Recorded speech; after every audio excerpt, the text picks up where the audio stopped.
আমার বউ তার শ্বশুরকে অনেক সম্মান আর সেবা করত। প্রতিদিন তার মাথায় মালিশ করে দিত। কিন্তু যখনই আমি অফিস থেকে ঘরে ফিরতাম, আমার স্ত্রী বাথরুমে চলে যেত। আমার তার উপরে সন্দেহ হতো। একদিন যখন আমি অফিস থেকে তাড়াতাড়ি ঘরে চলে এলাম, যেটা দেখলাম সেটা দেখে আমার পায়ের নিচে থেকে মাটি সরে গেল। আমি আমার স্ত্রী রিমাকে ভীষণ ভালোবাসতাম। আমি তার সমস্ত ঢং সহ্য করতাম, তার প্রত্যেকটা মনের ইচ্ছা পূরণ করতাম। কিন্তু সেদিন তাকে দেখে আমি অবাক হয়ে রইলাম। আমি বিশ্বাসই করতে পারছিলাম না যে আমার বউ রিমা এতটা ভুল কি করে হতে পারে। রিমা আমার বিয়ের রাতে আমাকে কথা দিয়েছিল যে সে আমার আর আমার পরিবারের সব খেয়াল রাখবে। কিন্তু আমি কি করে বুঝবো যে রিমা এরকম কিছু করবে? আমার আজও মনে আছে আমার বিয়ের সেই দিন যখন রিমাকে আমি নিজের ঘরে এনেছিলাম। সে আমার ঘরে লাল শাড়ি পরে বসেছিল। রিমাকে এতটা সুন্দর লাগছিল যে আমি বিশ্বাস করতে পারছিলাম না যে সামনে বসে থাকা এত সুন্দর বউ আমার। এটা আমার সৌভাগ্য ছিল যে রিমা আমার স্ত্রী। আমি আর রিমা নিজের বিয়ের রাতে নিজের ঘরে বসেছিলাম। আমি আর রিমা হাজারটা কথা দিয়েছিলাম একে অপরকে, সাথেই জীবনটা শুরু করেছিলাম। আমি রিমাকে কথা দিয়েছিলাম যে আমি তাকে সবসময় খুশি রাখব। আর রিমাকে বললাম কেউ যেন আমাকে অভিযোগের সুযোগ না দেয়। আমি আমার স্ত্রীর সাথে আমার জীবনের সমস্ত কথা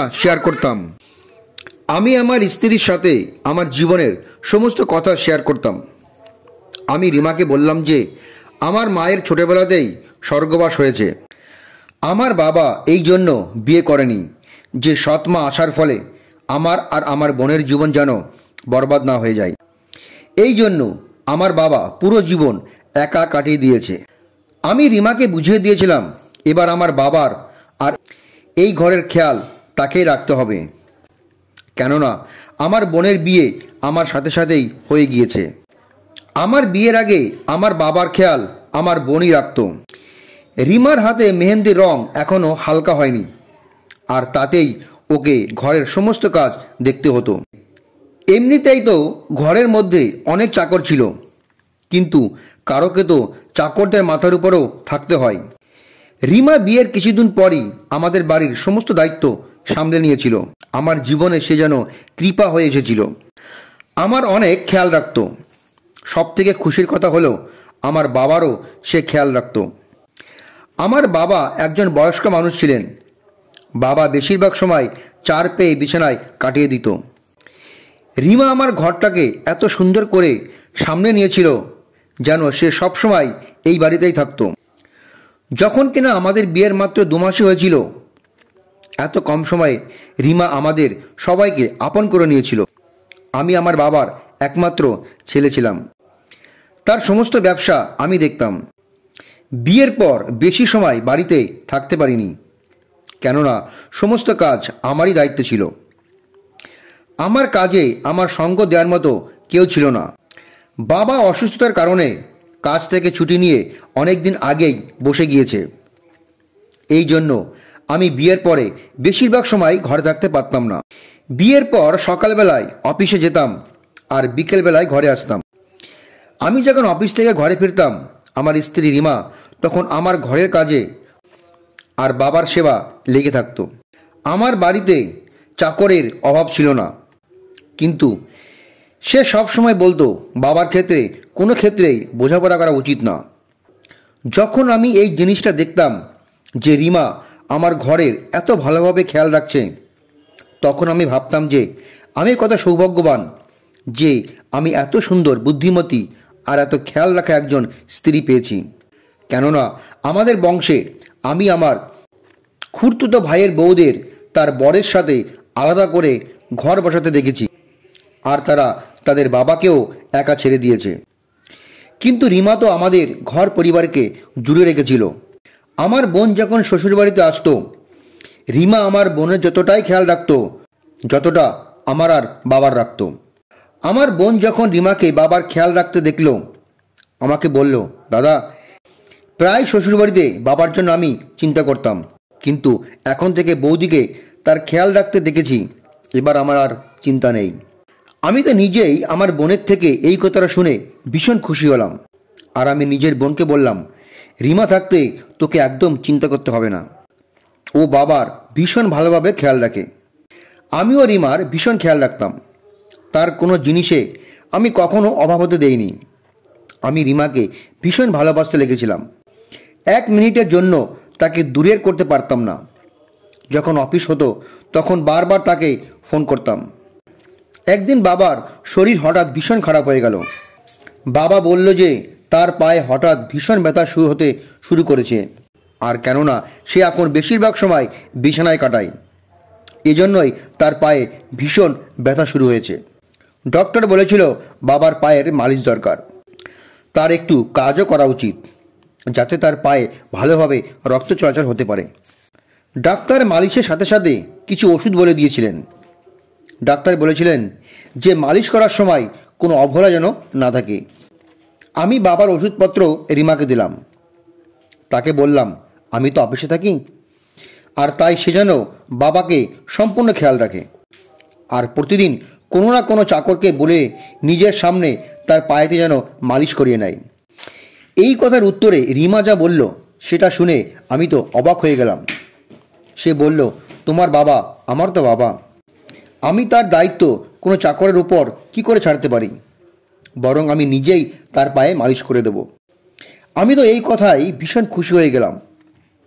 আমি রিমার কপালে চুমু দিলাম আর বললাম, আমাকে কখনো তুমি ছেড়ে দিও না, আমি তোমাকে ভীষণ ভালোবাসি। এখন রিমা রোজ সকালে আমার সাথেই ওঠে, আমার জল খাবারের ব্যবস্থা করে আর আমাকে অফিস পাঠায়। রিমা রোজ বাবার পায়ে আর হাতে মালিশ করে দেয়, যাতে তার শরীরের রক্ত সঞ্চালন ভালোভাবে হয় আর তার পায়ে যাতে ব্যথা না হয়। আমি যখন রোজ অফিস থেকে ঘরে আসি আর যখন বাবার সাথে তার ঘরে দেখা করতে যাই, তখন বাবা খুব খুশি হয়ে আমাকে বলে যে মন জুতার অনেক সেবা করে এত রিমার প্রশংসা দিয়ে যেন স্মৃতি সেতু বন্ধন করতে চায়। আমার বাবা রিমাকে অনেক আশীর্বাদ করে। আমি সৌভাগ্যবান ছিলাম যে রিমার মতো বউ আমি পেয়েছি। ব্যাস, আমাদের জীবনে শুধুমাত্র একটাই অভাব ছিল, যে 1 বছর হয়ে গিয়েছিল আর আমাদের বাচ্চা হয়নি। তখন আমরা ডাক্তারকে দেখালাম। তখন ডাক্তার বলল আমার আর রিমার মধ্যে কোনো সমস্যা নেই। আমি চিন্তায় ছিলাম যে যদি কোনো সমস্যাই না থাকে তাহলে আমাদের বাচ্চা কেন হচ্ছে না। যে কোনো মেয়ে যখন দেখে যে তার মা হতে দেরি হচ্ছে, তখন সে চিন্তায় পড়ে যায়। কিন্তু আমি বুঝতেই পারছিলাম না যে রিমা এই ব্যাপারে কেন কোনো চিন্তা করছিল না। আমার মনে হয় যে বোধহয় রিমা বেশি ধৈর্যবতী মেয়ে, এজন্যই সে সহ্য করেছিল, আর এই জন্যই সে চিন্তাও করতো না। অন্যান্য ব্যাপারের মতো রিমার এই কথাটাও আমায় তার প্রেমে পাগল করে তুলেছিল।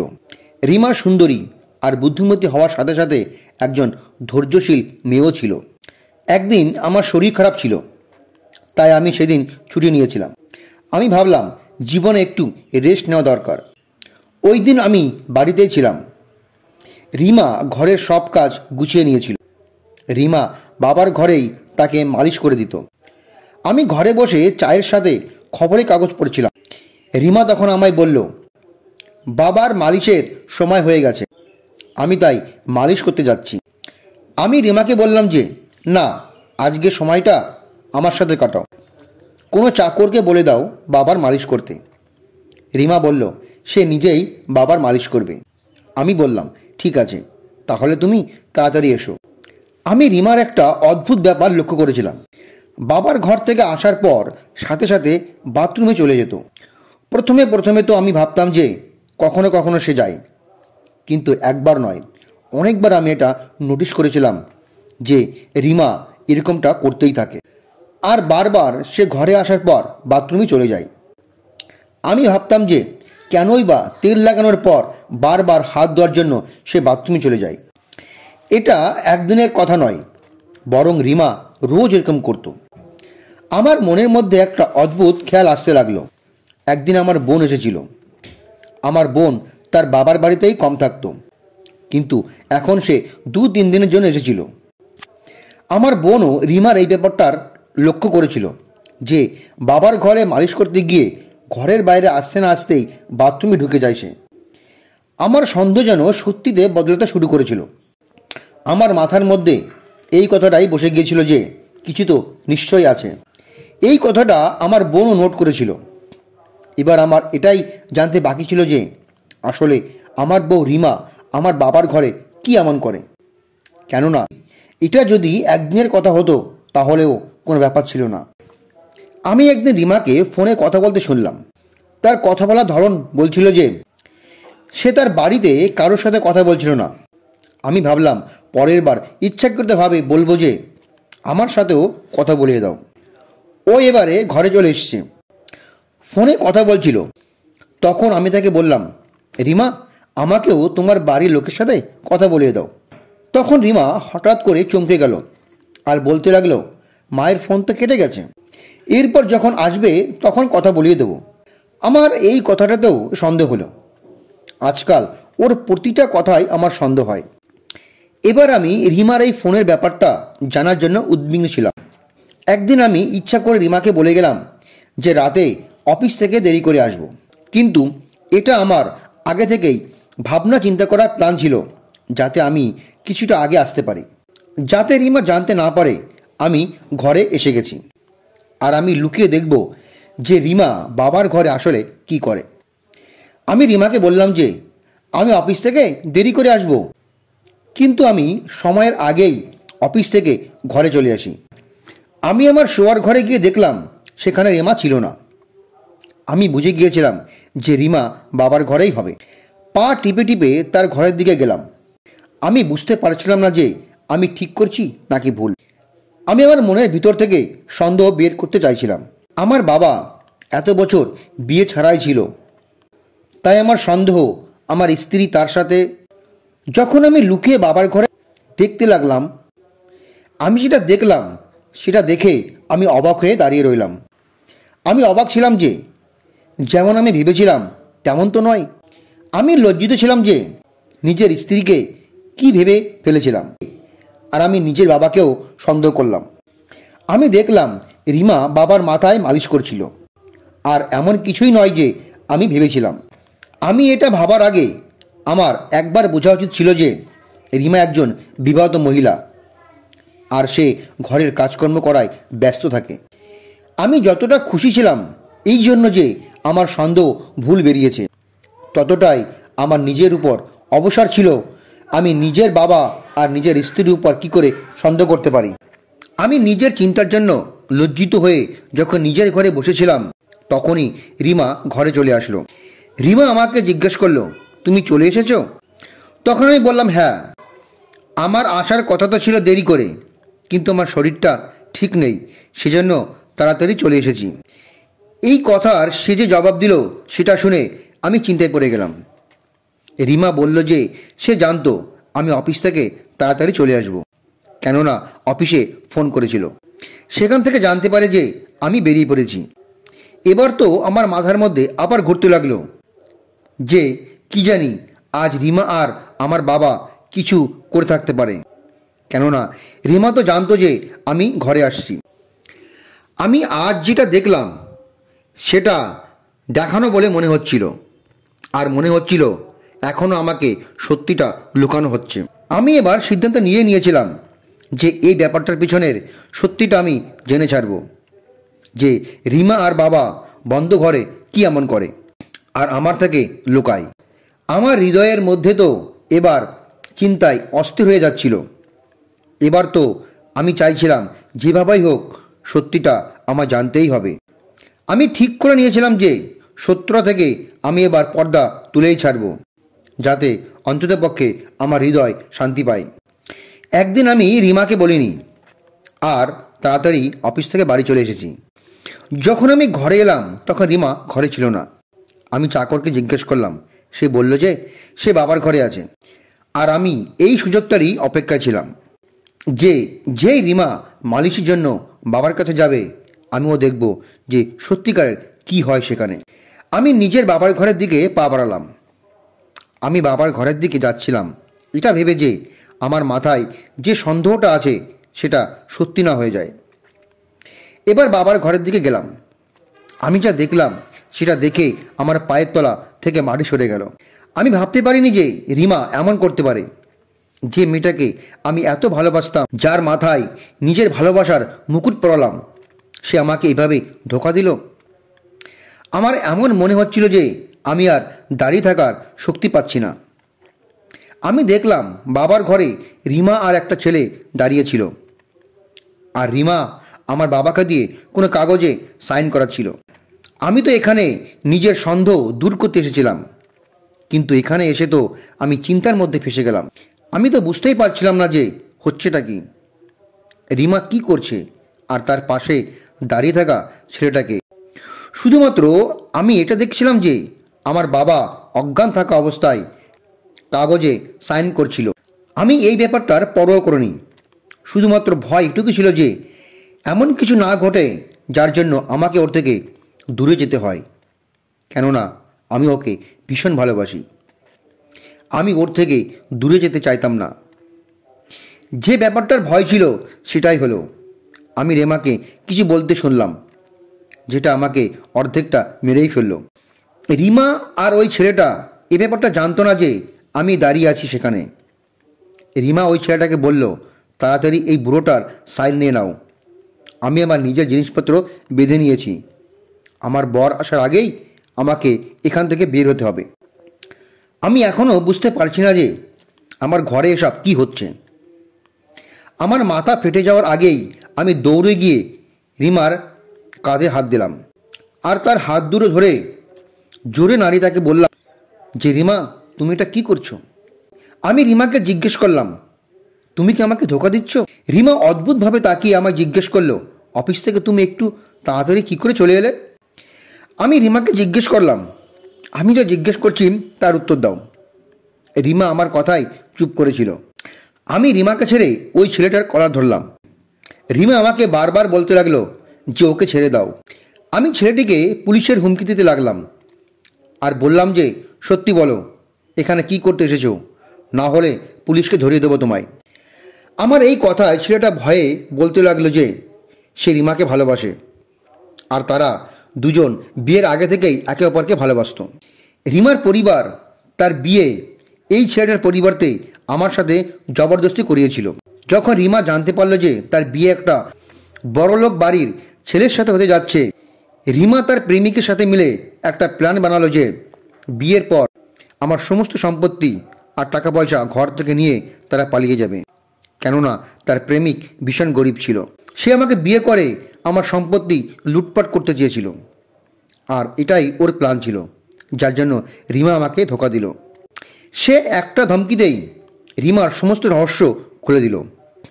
এবার আমি বুঝতে পারলাম যে রিমা আমার বাবার ঘরে কেন যেতে চাইতো। সে জানতো যে আমার সমস্ত সম্পত্তি আমার বাবার নামে আছে। বাবার কাছে এই জন্যই থাকতো যাতে সে সুযোগ পেয়ে তাকে অজ্ঞান করে তার সমস্ত সম্পত্তি আর কাগজে সই করাতে পারে। এবার আমি বুঝলাম যে রিমার কেন কোনো বাচ্চা হচ্ছিল না। নিজের প্রেমিকের সাথে পালিয়ে যায় আর যেন তার সাথেই জীবন কাটায়। রিমা সম্পত্তি আর নিজের প্রেমিকা চক্করে নিজের সুন্দর সংসারকে খারাপ করে নিল। এবার আমি বুঝলাম যে রিমা কার সাথে ফোনে কথা বলতো। আমি বোকা ছিলাম যে তাকে এত বিশ্বাস করেছিলাম। রিমা সেদিন বাবাকে অজ্ঞান হওয়ার ওষুধ খাইয়েছিল, যার জন্য সেই অজ্ঞান হয়ে গিয়েছিল। যদি আমি সময়ে না আসতাম তাহলে রিমা না শুধু আমাকে ধোকা দিত, বরং আমার সমস্ত সম্পত্তি নিয়ে পালিয়ে যেত। আমি পুলিশকে ফোন করলাম। রিমা আমার পায়ে পড়ে আমার থেকে ক্ষমা চাইল, কিন্তু আমি তাকে ক্ষমা করিনি। সে আমার বিশ্বাস ভেঙেছিল, সে আমাকে বরবাদ করে দিয়েছিল। আমি রিমাকে হৃদয় থেকে ভালোবেসেছিলাম। সে একটা দুদিনের ছেলের জন্য আমাকে ঠকালো। ওই ছেলেটার জন্য যাকে কিনা একটুখানি ধমকি দিতেই সে রিমার সমস্ত রহস্য খুলে দিল। এখন হয়তো রিমা বুঝতে পেরেছে যে সে অন্যায় করেছে, কিন্তু এখন কি লাভ? এখন সময় চলে গেছে। রিমা শুধু টাকার লোভেই আমার সাথে প্রতারণা করেছে। একবারও ভাবিনি যে আমি যাকে এত ভালোবাসি, যার প্রতিটা ইচ্ছা পূরণ করেছি, তবুও সে আমার সাথে এমন করেছে। রিমা জেলে তার কর্মের জন্য শাস্তি ভোগ করছিল। রিমার বিশ্বাসঘাতকার পর আমি কোনো নারীকে বিশ্বাস করা বন্ধ করে দিয়েছিলাম। তখন আমার বোন বুঝিয়ে বলল, এই প্রতারক মেয়ের জন্য তুমি তোমার জীবন নষ্ট করো না। তুমি এখন ছোট, তোমার ভবিষ্যৎ জীবনের জন্য একজন সঙ্গী খুঁজে বিয়ে করো। রিমা চলে যাওয়ার পর আমি ডিপ্রেশনে চলে গিয়েছিলাম। আমার বোন এবং আমার বাবা আমাকে বুঝিয়ে বলল। এরপর আমিও রিমা চলে যাওয়ার কোনো টেনশন না নিয়েই খুব ভালো মেয়েকে বিয়ে করেছি। এখন আমাদের একটা ছেলে আছে। আমি আমার জীবনে অনেক সুখী। সব মানুষ এক নয়।